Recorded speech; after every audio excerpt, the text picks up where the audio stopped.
দেশ চালানো আমরা দেখেছি। খালেদা জিয়ার যেই পদ্ধতি, খালেদা জিয়া এই দেশকে নিয়ে ভারতের ব্যাপারে তার যেই চিন্তা চেতনা পলিসি ছিল সেটাকেও আমরা একদম 100% আমরা সাপোর্ট করি। তো বিএনপির সাথে এখন আমাদের হঠাৎ করে সমস্যাটা হয়ে গেল কেন? ধরেন আমার কথা যদি আমি বলি, আমি এই ৫ তারিখের পর থেকে আজ পর্যন্ত আমার কাছে মানে কনক ভাইও জানেন এই বিষয়গুলো, ওনার কাছেও আসে, আপনার কাছে তো আপনি তো পিনাকিদা তো অলরেডি মানে বলেই যাচ্ছেন। বিভিন্ন জায়গা থেকে অভিযোগ একটাই, যারা আওয়ামী লীগের লোকজনের সাথে মিলেমিশে থাকতো তারা এখন উপরে, তারা এখন ওই চাঁদাবাজিগুলো করছে, তারাই সবকিছু দখল নিয়ে তাদের মতো করে চালাচ্ছে। সব জায়গায় একই অবস্থা। বিশ্বাস করেন বিএনপির ভাইয়েরা আমার কাছে যত জেলার যত আসনের খবর আমার কাছে এসছে, আমি যদি একটা একটা করে খালি আমার আসনের কথা বলি, আমার চুয়াডাঙ্গারই যে অবস্থা সেটা নিয়ে আমার সবকিছু করা শেষ, নিউজ বানানো শেষ, খালি দিচ্ছি না আপনাদের জন্য। কেন জানেন? কারণ আমরা যদি এখন বিএনপিকেই করি, ধরেন বিএনপি চাঁদাবাজি নিয়ে কথা হচ্ছে, আপনি অস্বীকার করতে পারবেন? আমরা বলি না, আমার চ্যানেলে আমি মনে হয় না আমি কেউ কোনোদিন শুনেছেন আমার মুখ থেকে আমি বলেছি যে বিএনপি চাঁদাবাজি করছে, কিন্তু করছে না। আপনি নিজে চিন্তা করেন না, আজকে দেশের যে অবস্থা, ডক্টর মোহাম্মদ ইউনূস থাকবে না, একটা নির্বাচন দিবে, আপনাদের একটা শক্তিশালী একটা অপোজিশন আছে, আপনাদের সেই কম্পিটিটররা এত শক্তিশালী যে সোশ্যাল মিডিয়াতে যদি আপনি আজকে জামাত ইসলামের একটা পোস্ট করেন, বিএনপির একটা পোস্ট করেন, আমি মানে মিথ্যা কথা বলছি না, আমি একদম সত্য, আপনারা দেখেন সোশ্যাল মিডিয়াতে সব জায়গাতে দেখি বিএনপির লোকজন ওইখানে হারে। হয়তো হইতে পারে যে শিবিরের লোকজন বোধহয় বেশি এই অ্যাক্টিভ সোশ্যাল মিডিয়াতে, হইতে পারে, এটা একটা কারণ। কিন্তু আপনার মাঠের কথাও তো চিন্তা করতে হবে, একটা অপোজিশন তো আছে, এরকম তো না যে শেখ হাসিনার মতো 2014, 18, 24 নির্বাচনের মতো আপনি নির্বাচন করবেন, সেটা তো সম্ভব না। আপনাকে তো ফাইট করতে হবে। যদি ফাইট করতে চান, যেই এলাকায় গিয়ে আপনি ভোটটা চাবেন ওই বাজারটাই যে একটু শোনেন তো মানুষের কাছে, যে কারা চাঁদাবাজি করছে। আপনি ধরলাম আপনার দল খুব ভালো, কোনো সমস্যা নেই, আপনার দলের নাম ভাঙাচ্ছে তো। তারেক রহমান লন্ডনে বসে থেকে তারপরে তার কাছে যেটারই খবর আসে সে ওটাকে বহিষ্কার করে। ইলিয়াস, আমি একটু যোগ করি, আপনারা দেশে থেকে কি করেন?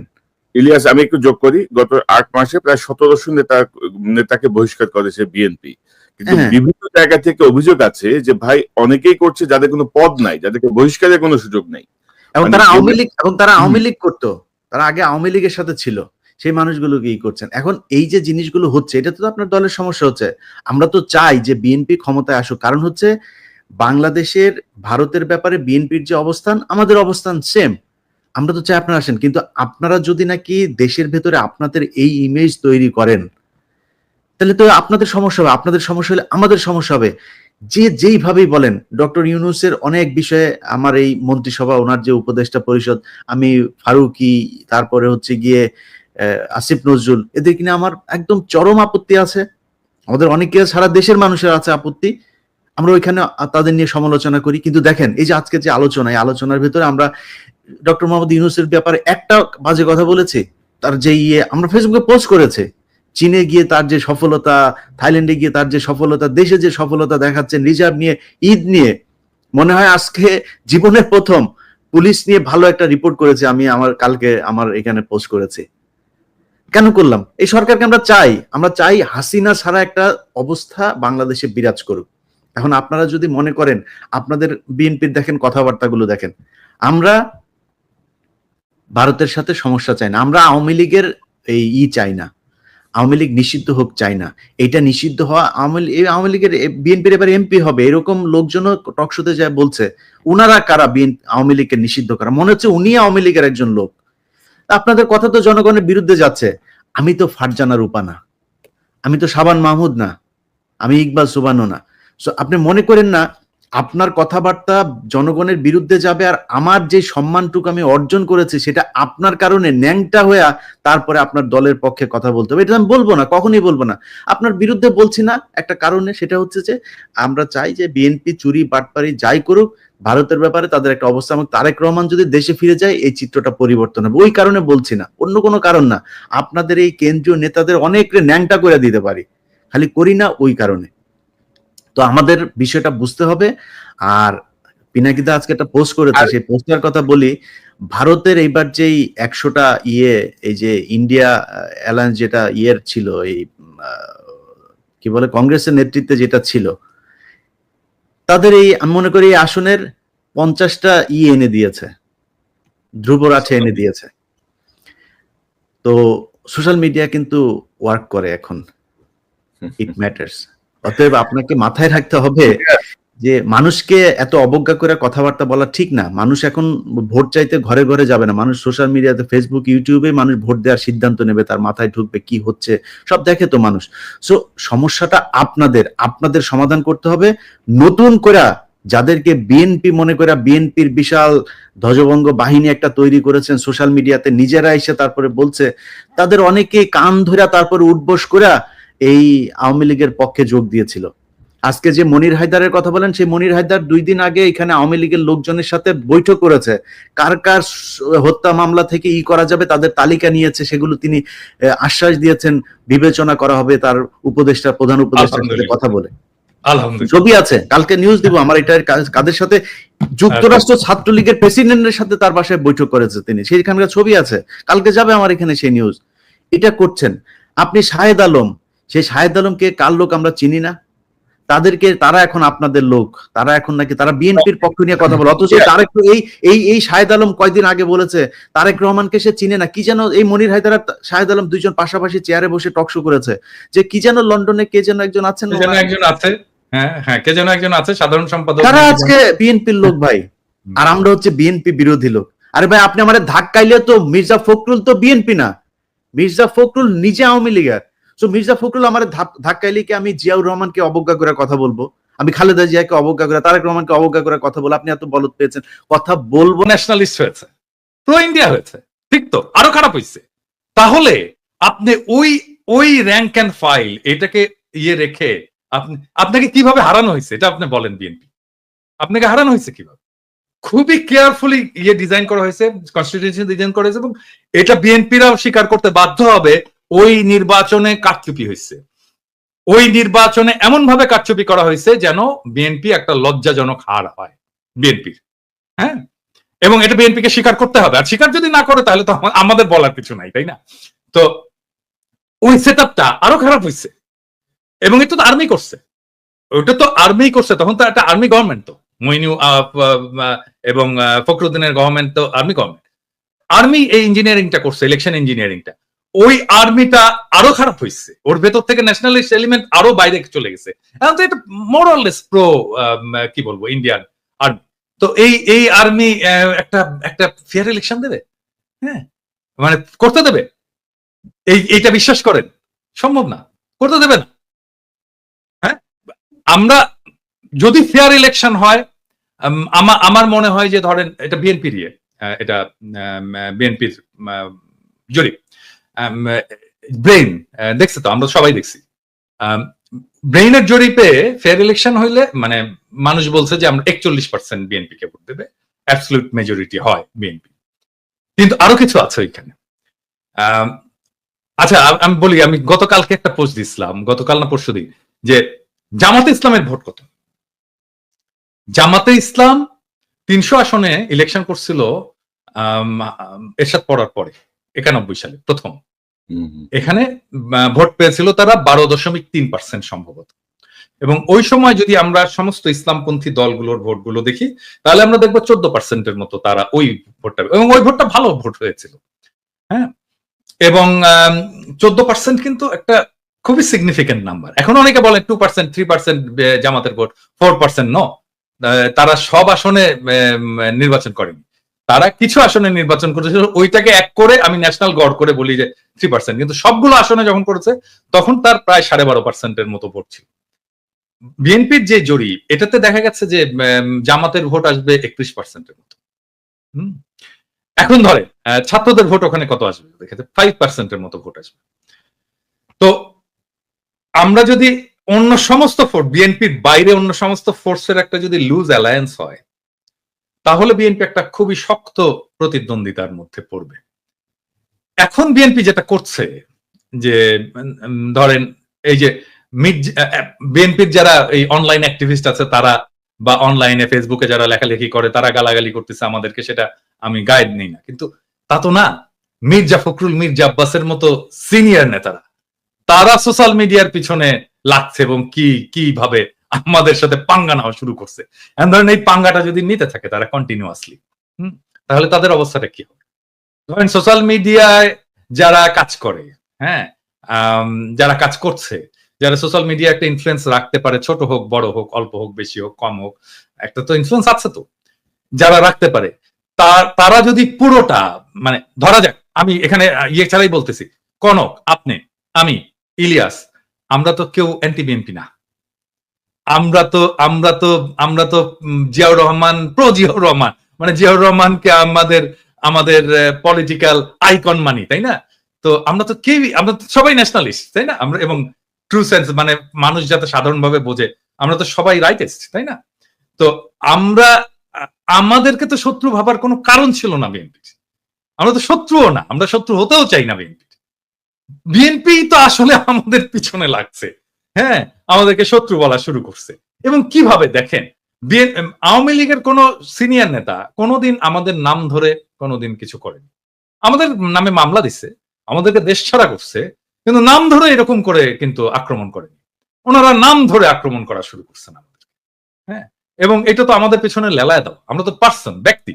এবং ধরেন মির্জা ফখরুল যখন বলে কুতুব দাঁড়ায় গেছে সোশ্যাল মিডিয়ায় কিছু কুতুব, ওনারা কোথায় নিয়ে যেতে চান দেশকে আমরা জানি না। ওনারা জানবেন না কেন?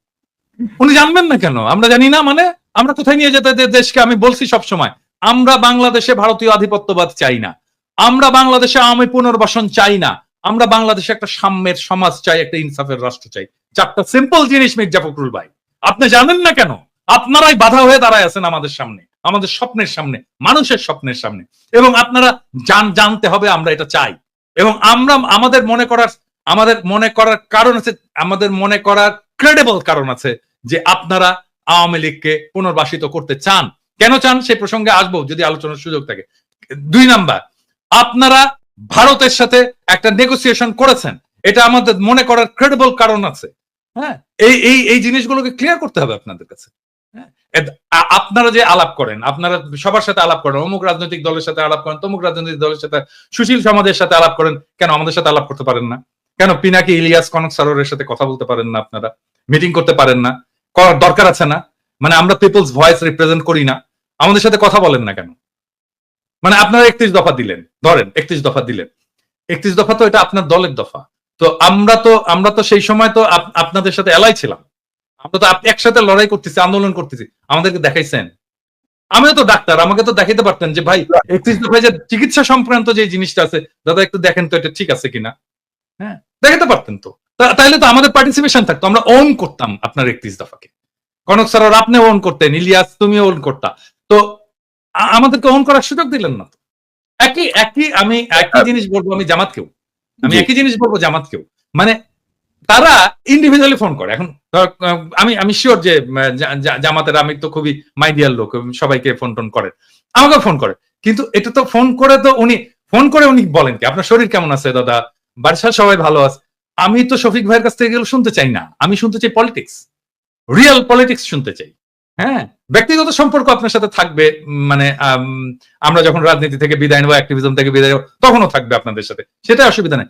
আমি শুনতে চাই পলিটিক্স, আপনার প্রোগ্রাম, আপনি নির্বাচনে কি মেসেজ নিয়ে যাবেন, আগামীতে আপনি ভারতের সাথে কিরকম সম্পর্ক রাখবেন, হ্যাঁ, আপনি আমেরিকার সাথে কিরকম সম্পর্ক রাখবেন, চীনের সাথে কিরকম সম্পর্ক রাখবেন, রাষ্ট্রটাকে কিভাবে গড়বেন, সংবিধানে কি কি পরিবর্তন আনবেন, মানুষের জীবনে কিভাবে, এই বাংলাদেশে যেভাবে হাসিনা যেভাবে ইসলামোফোবিয়ার চাষ করছে এটাকে কিভাবে ফাইট করবেন, আন্তর্জাতিক ক্ষেত্রে আপনি ফিলিস্তিনের প্রশ্নে কি স্ট্যান্ড নেবেন, আমি তো জানতে চাই।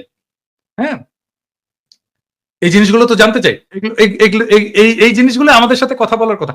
আমার তো ভাই বাংলাদেশে আমার তো কোনো ফাইন্যান্সিয়াল ইন্টারেস্ট নাই, আমার কোনো ব্যবসাপাতি নাই, আমার চাকরি বাকরি নাই, তাই না? ওইখানে তো আমাদের সকলের তাই না? আমাদের চাওয়া তো একটাই, বাংলাদেশের মানুষ ভালো থাকুক, দেশটা ভালো থাকুক, দেশটা প্রোটেক্টেড থাকুক, দেশের স্বাধীনতা সার্বভৌমত্ব প্রোটেক্টেড থাকুক, এটা আমরা চাই। এইটার জন্য আমাদের সাথে কথা বলতে অসুবিধা কোথায় আপনাদের? হ্যাঁ, তবে দাদা ধরেন আমি যেটা দেখছি আর কি, ওনারা এখনো সেই 2001-এর যে রাজনীতি, সেই রাজনীতি ওনাদের মাথায় আছে। মাঝখানে যে 24 বছর পার হয়ে গেছে এটা অনেকেরই খেয়াল নাই। এবং ধরেন যে ওনারা ওই যে কথায় কথায় ধরেন আওয়ামী লীগের স্টাইলে আর কি, যে আমার পক্ষে না, আমার পক্ষে বলতেছে না, বা আমার যে দাবি সেটা সমর্থন করতেছে না, তার মানে এ হচ্ছে আমার বিপক্ষে, এ আমার বিপক্ষে দল, এ আমার ক্ষতি চায়, এরা এই করতে চায়, ওই করতে চায়। এবং আপনি দেখবেন যে একটা সময় আওয়ামী লীগ যে ভূমিকা ছিল, ক্রমশ বিএনপি সংঘবদ্ধভাবে সেই ভূমিকা অবতীর্ণ হচ্ছে। আর কিছু কিছু নেতা ওই যে হাসিনার স্টাইলে বলার চেষ্টা করছেন, বা কেউ কেউ বলছেন যে ইউটিউব নাকি আমরা করতেছি, টাকা কামাচ্ছি। আরে বেটা, তুই একটা কমিটি বাণিজ্য করে যে টাকা কামাস, আমরা এক মাসে ইউটিউব করে তার 10 ভাগের 1 ভাগ আমাদের এই ফান্ডে ঢুকে না, আমরা পাই না। বা আমাদের আমি বলি, আমি ইলিয়াস আমাকে ওর দুঃখের কথা বলতেছিল যে ওর কত কত কত টাকা ওর ধার, এবং ওর পিছনে কিভাবে ইয়ে গুলো, মানে কনক, আমি তো এখানে রিফিউজি হয়ে ঢুকছি। হ্যাঁ, আমার এখানে মাসে আমাকে রিফিউজি ভাতা দিত 380 ইউরো মতো। 380 ইউরো, এবং 380 ইউরোতে তো ইউরোপে তো খাওয়া দাওয়া হয় না। হ্যাঁ, খাওয়া যায় না, খাবারের ইয়ে হয় না। তো আমাকে ইয়ে করতে হতো যে আমি কিভাবে 380 ইউরোর মধ্যে খাবার আছে, খাবার ছাড়াও তো আরো কিছু, চুল কাটতে হয়, তাই না, আমাকে জামা কাপড় কিনতে হয়, এই জিনিসগুলো তো আছে। তো এই সমস্ত বাদ দিয়ে আমি চেষ্টা করতাম যে 200-250 ইউরোর মধ্যে যেন আমি খেতে পাই। সেটাও কিন্তু সম্ভব হতো না। এবং আমি কি করতাম জানেন, আমি এই যে আমরা যে সবাই জানি যে ডিপার্টমেন্টাল স্টোর গুলোতে, সুপার মার্কেটে নেয়ার এক্সপায়ারি প্রোডাক্ট গুলো খুব কম দামে রাখে আর কি, কম দামে মাংস টাংস সবজি ইত্যাদি রেখে দেয়, একটা স্পেস আছে যেখানে নেয়ার এক্সপায়ারি জিনিসটাকে খুব অল্প দামে আমি ওই জিনিসগুলো কিনে খাইছি আমি রিফিউজি লাইফে। হ্যাঁ, কেউ কোনোদিন জিজ্ঞেস করেনি যে আপনি কিভাবে আছেন, আপনার কিভাবে চলে, আপনি কিভাবে পান, আপনার খাওয়া দাওয়া কিভাবে, আপনি কি খাইছেন আজকে। না, তখন তো দাদা ওনাদের ওই ইনকামটা ছিল না। এখন যে ইনকামটা হয়েছে, যে বলেছেন যে আপনাদের প্রয়োজন হলে চাঁদা তুলে আপনাদেরকে দিবেন, এটা তো ছিল না তখন ওনাদের। আমাদেরকে চাঁদা তোলার যদি ওনার সামর্থ্য থাকে, চাঁদা তুলে উনি শহীদ পরিবারগুলোকে দিক, এখনো তো দিতে হয় আমাকে দিতে হয়। আমি তো কয়েকটা শহীদ পরিবারের দায়িত্ব নিচ্ছি। কোন চাঁদাটা আমি বুঝতে পারিনি, এটা কি এমনিতেই মানে মানুষের কাছে চেয়ে, নাকি যে চাঁদা নিয়ে মানুষ এখন কথা বলছে বিভিন্ন টেম্পো স্ট্যান্ড কিমি বলে, এগুলোর ওই চাঁদা কিনা, এটা আমাদের জানা না। উনি তো মির্জা আব্বাস তো প্রথম থেকে চাঁদাবাজ। ওনার যে সম্পদ, আজকে তো ভিডিও করছে, আমি জানি না দেখছো কিনা, ওনার যে হিস্ট্রি, ওনাকে দেখাতে হবে উনি কিভাবে ব্যাংকের মালিক হইছেন। এই জন্য না যে উনি আমাদের বিরুদ্ধে বলছেন, নো, এটা প্রত্যেককেই দেখাতে হবে। মানে নির্বাচন আসুক, প্রত্যেকে নির্বাচনের যারা prominent candidate, respective of Jamaat, BNP, যে দলই হোক না কেন, সেই দলের, এমনকি এনসিপি, ছাত্রদের দল, প্রত্যেককে দেখাতে হবে যে তুমি যে নির্বাচনের খরচটা করছো, তোমার যে সম্পদ, এই সম্পদের উৎসটা কোথায়, এটা দেখাতে হবে। ইলিয়াস, আপনার কাছে শুনি। আর দাদা, আপনি তো আপনার কথা বললেন, আমার বিষয়, আমরা তো ইলিয়াস আর আমি তো কাছাকাছি একই শহরে পাশাপাশি থাকি, মানে স্ট্রাগলটা কিভাবে হয়েছে, কাউকে কখনো কি পাশে পাইছি আমরা? এখন যত বড় বড় মসমস কথা বলতেছি, কিভাবে করছি, কিভাবে আমরা মানে এত কিছু পদ্ধতিতে কাজ করে যাচ্ছি, মানে সেই জায়গাটায় ধন্যবাদ না দিয়ে মুখে মুখে বলছে আহা উহু বলছে, কিন্তু এই যে হ্যাঁ কোন সাপোর্ট তো নাই। এখন তো তারা মোটামুটি হুমকির মধ্যে রাখছে আর কি, মানে তারা আমাদেরকে খায় ফেলাবে। এবং সেই সময় বুঝছেন, মানে সেই সময় যদি কেউ দাওয়াত দিত না, আমি কিন্তু হ্যাংলার মতো খাইতে যেতাম, কারণ ওই যে একদিন একবেলা খাবারের খরচ আমার কমবে। হ্যাঁ, অনেকের ইয়েতে যেতাম, যে যেই খাবারের দাওয়াত দিত আমি যেতাম, যে খাইতাম। দাদা, আমি তো মানে ইলিয়াস যে খুব ভালোভাবে জানে, আমি তো আমেরিকা যে আসতেছি, আমি এসে ইলিয়াসের এখানে উঠছি। মানে ইলিয়াস আমার 3 মাস আগে মাত্র আসছে, মাত্র $1000 পকেটে নিয়ে আমি এই বিদেশে চলে আসছি, কারণ আমার যা জমাজাতি যা ছিল সব তো আমার মামলা মোকদ্দমা সবকিছু পিছনে গেছে। এবং আমার এই 9 বছরের আমেরিকার লাইফে আমার এখন পর্যন্ত যে লোন, মানে এগুলো কিভাবে শোধ করবো, এগুলো মাঝে মাঝে যখন চিন্তা করি আমি খুব অস্থির হয়ে উঠি। আচ্ছা, যাই হোক, এগুলা ব্যক্তিগত বিষয়, এগুলো না বলি।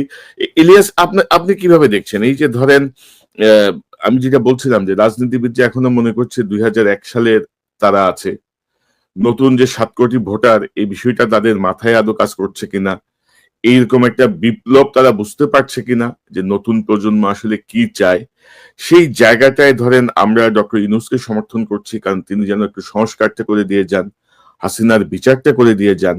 সেই জায়গাটায় আপনার পর্যবেক্ষণটা, আপনার বক্তব্যটা একটু শুনি আমরা।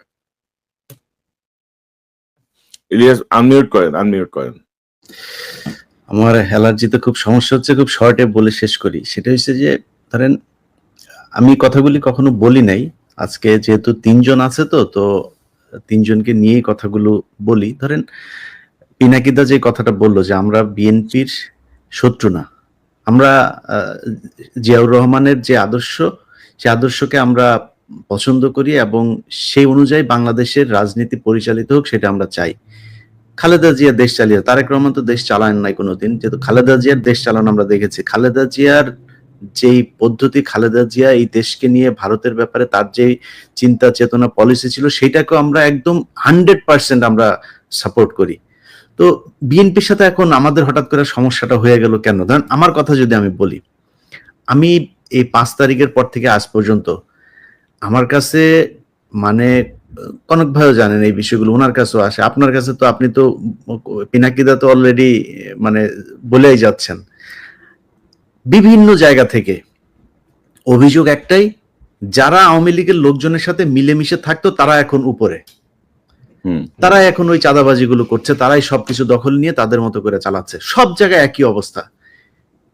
বিশ্বাস করেন বিএনপির ভাইয়েরা, আমার কাছে যত জেলার যত আসনের খবর আমার কাছে এসছে, আমি যদি একটা একটা করে খালি আমার আসনের কথা বলি, আমার চুয়াডাঙ্গারই যে অবস্থা সেটা নিয়ে আমার সবকিছু করা শেষ, নিউজ বানানো শেষ, খালি দিচ্ছি না আপনাদের জন্য। কেন জানেন? কারণ আমরা যদি এখন বিএনপি কেই করি, ধরেন বিএনপি চাঁদাবাজি নিয়ে কথা হচ্ছে, আপনি অস্বীকার করতে পারবেন?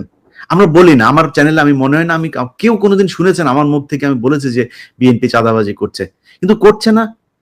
আপনি নিজে চিন্তা করেন না, আজকে দেশের যে অবস্থা, ডক্টর মোহাম্মদ ইউনূস থাকবে না, একটা নির্বাচন দিবে, আপনাদের একটা শক্তিশালী একটা অপোজিশন আছে, আপনাদের সেই কম্পিটিটররা এত শক্তিশালী যে সোশ্যাল মিডিয়াতে যদি আপনি আজকে জামাত ইসলামের একটা পোস্ট করেন, বিএনপির একটা পোস্ট করেন, আমি মানে মিথ্যা কথা বলছি না, আমি একদম সত্য, আপনারা দেখেন সোশ্যাল মিডিয়াতে সব জায়গাতে দেখি বিএনপির লোকজন ওইখানে হারে।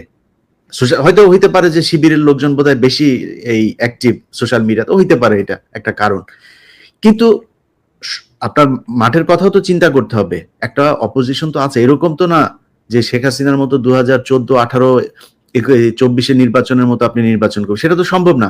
আপনাকে তো ফাইট করতে হবে। যদি ফাইট করতে চান, যেই এলাকায় গিয়ে আপনি ভোটটা চাবেন, ওই বাজারটাই যে একটু শোনেন তো মানুষের কাছে যে কারা চাঁদাবাজি করছে।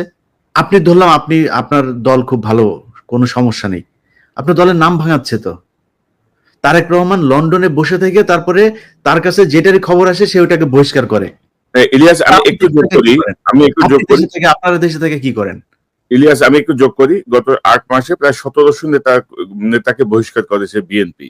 কিন্তু বিভিন্ন জায়গা থেকে অভিযোগ আছে যে ভাই অনেকেই করছে যাদের কোনো পদ নাই, যাদেরকে বহিষ্কারের কোনো সুযোগ নাই, এবং তারা আওয়ামী লীগ করতো, তারা আগে আওয়ামী লীগের সাথে ছিল, সেই মানুষগুলোকে করছেন। এখন এই যে জিনিসগুলো হচ্ছে, এটা তো আপনার দলের সমস্যা হচ্ছে। আমরা তো চাই যে বিএনপি ক্ষমতায় আসুক, কারণ হচ্ছে বাংলাদেশের ভারতের ব্যাপারে বিএনপির যে অবস্থান, আমাদের অবস্থান সেম। আমরা তো চাই আপনারা আসেন, কিন্তু আপনারা যদি নাকি দেশের ভেতরে আপনাদের এই ইমেজ তৈরি করেন, তাহলে তো আপনাদের সমস্যা হবে, আপনাদের সমস্যা হলে আমাদের সমস্যা হবে। যেইভাবেই বলেন, ডক্টর ইউনূসের অনেক বিষয়ে আমার এই মন্ত্রিসভা, ওনার যে উপদেষ্টা পরিষদ, আমি ফারুকি, তারপরে হচ্ছে গিয়ে আসিফ নজরুল, এদের কিনা আমার একদম চরম আপত্তি আছে। আমাদের অনেকে সারা দেশের মানুষের আছে আপত্তি, আমরা ওইখানে তাদের নিয়ে সমালোচনা করি। কিন্তু দেখেন এই যে আজকে যে আলোচনা, এই আলোচনার ভিতরে আমরা ডক্টর মোহাম্মদ ইউনূসের ব্যাপারে একটা বাজে কথা বলেছি, তার যে আমরা ফেসবুকে পোস্ট করেছে, চীনে গিয়ে তার যে সফলতা, থাইল্যান্ডে গিয়ে তার যে সফলতা, দেশে যে সফলতা দেখাচ্ছেন, রিজার্ভ নিয়ে, ঈদ নিয়ে, মনে হয় আজকে জীবনের প্রথম পুলিশ নিয়ে ভালো একটা রিপোর্ট করেছে, আমি কালকে আমার এখানে পোস্ট করেছি। কেন করলাম? এই সরকারকে আমরা চাই হাসিনা ছাড়া একটা অবস্থা বাংলাদেশে বিরাজ করুক। এখন আপনারা যদি মনে করেন, আপনাদের বিএনপির দেখেন কথাবার্তাগুলো দেখেন, আমরা ভারতের সাথে সমস্যা চাই না, আমরা আওয়ামী লীগের এই চাই না, আওয়ামী লীগ নিষিদ্ধ হোক চাই না। এটা নিষিদ্ধ হওয়া, আওয়ামী লীগের বিএনপির এবার এমপি হবে এরকম লোকজনও টকশোতে যায় বলছে, উনারা কারা আওয়ামী লীগকে নিষিদ্ধ করা? মনে হচ্ছে উনি আওয়ামী লীগের একজন লোক। আপনাদের কথা তো জনগণের বিরুদ্ধে যাচ্ছে। আমি তো ফারজানা রূপা না, আমি তো সাবান মাহমুদ না, আমি ইকবাল সুবানো না। আপনি মনে করেন না আপনার কথাবার্তা জনগণের বিরুদ্ধে যাবে, আর আমার যে সম্মানটুকু আমি অর্জন করেছি সেটা আপনার কারণে ন্যাংটা হয়ে তারপরে আপনার দলের পক্ষে কথা বলতে হবে, এটা আমি বলবো না, কখনোই বলবো না।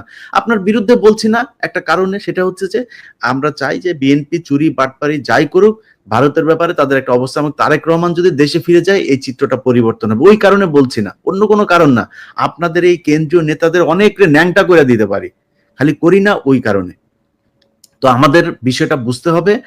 আর পিনাকিদা আজকে একটা পোস্ট করেছে, সেই পোস্টের কথা বলি। ভারতের এইবার যেই 100টা এই যে ইন্ডিয়া অ্যালায়েন্স যেটা ছিল, এই কি বলে কংগ্রেসের নেতৃত্বে যেটা ছিল, তাদের এই আমি মনে করি এই আসনের 50টা এনে দিয়েছে, ধ্রুবরাঠে এনে দিয়েছে। তো সোশ্যাল মিডিয়া কিন্তু ওয়ার্ক করে এখন, ইট ম্যাটার্স। অতএব আপনাকে মাথায় রাখতে হবে যে মানুষকে এত অবজ্ঞা করে কথাবার্তা বলা ঠিক না। মানুষ এখন ভোট চাইতে ঘরে ঘরে যাবে না, মানুষ সোশ্যাল মিডিয়াতে, ফেসবুক, ইউটিউবে মানুষ ভোট দেওয়ার সিদ্ধান্ত নেবে, তার মাথায় ঢুকবে কি হচ্ছে সব দেখে তো মানুষ। সো সমস্যাটা আপনাদের সমাধান করতে হবে।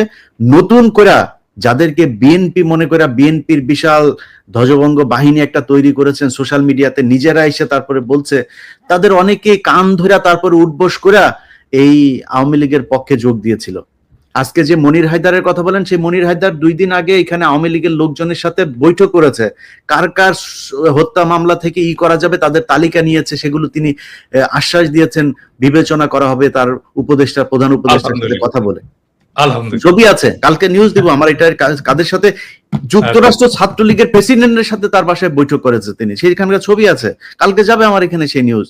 এটা করছেন আপনি। শাহেদ আলম, সেই শাহেদ আলমকে কার লোক আমরা চিনি না, তারা এখন আপনাদের লোক, তারা এখন নাকি তারা বিএনপির পক্ষ নিয়ে কথা বলে। অথচ তারেক এই শাহেদ আলম কয়দিন আগে বলেছে তারেক রহমানকে সে চিনে না। কি যেন এই মনির হায়দার আর শাহেদ আলম দুইজন পাশাপাশি চেয়ারে বসে টকশো করেছে, যে কি যেন লন্ডনে কে যেন একজন আছেন, কে যেন একজন আছে সাধারণ সম্পাদক, তারা আজকে বিএনপির লোক ভাই, আর আমরা হচ্ছে বিএনপি বিরোধী লোক। আরে ভাই আপনি আমাদের ধাক্কাইলে তো মির্জা ফখরুল তো বিএনপি না, মির্জা ফখরুল নিজে আওয়ামী লীগের। তো মির্জা ফখরুল আমার ধাক্কাইলে কি আমি জিয়াউর রহমানকে অবজ্ঞা করে কথা বলবো? আমি খালেদা জিয়াকে অবজ্ঞা করে, তারেক রহমানকে অবজ্ঞা করে কথা বলবো? আপনি এত বলদ পেয়েছেন, কথা বলবো না, সমস্যা নাই, কিন্তু ধাক্কায় একদিকে পাঠান কেন রে ভাই? আমি জীবনে কোনদিন আওয়ামী লীগ করবো নাকি? আপনি যত কিছুই করেন, আনলেস আপনি ইন্ডিয়ার পক্ষে কোনো অবস্থান নিচ্ছেন, আপনার বিরুদ্ধে আমি কখনোই যাব না। চুরি আমি 5 বছর আগেও বলেছি, আজকেও বলছি, 5 বছর পরেও বলবো। চুরি বিএনপির আজকে অনেক জায়গায় ধরেন কিছু প্র্যাকটিক্যাল কথা